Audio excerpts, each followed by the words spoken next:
Hello mga auntie, ganitong luto ng malunggay.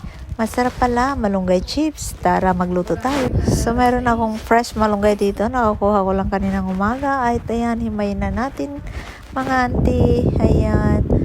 At pagkatapos ay hugasan natin at chop-chopin para maging pino siya ng konti. And then, mag-add na tayo ng egg, garlic powder, black pepper, crispy fry, then flour, cornstarch, a little bit of salt, and mekos.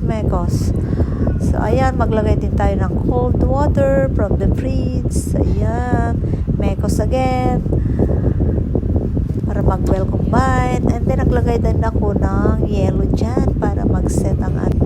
So, ayan na, may ng ating kawali at ilagay na natin ang ating malunggay mixture. So, ayan guys. So, hintayin lang natin mag golden brown. Then, baliktarin na natin para maluto naman sa kabila. Napakadali lang maluto to guys kasi manipis siya. So, ayan. Luto na at hanguin na natin dahil may second batch pa tayo. Tingnan nyo naman, ang ganda.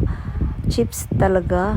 Kung mayroong kangkong chips, mayroon din malunggay chips. So, ito na guys. Ayan, taste ng auntie nyo. Gumawa ko ng sauce na mayonnaise at saka ketchup. So, ayan, ang sarap at napaka-crunchy niya. So, and guys, try nyo na rin. At kung mabot ka sa puntong ito ng aking video, please like, share, follow.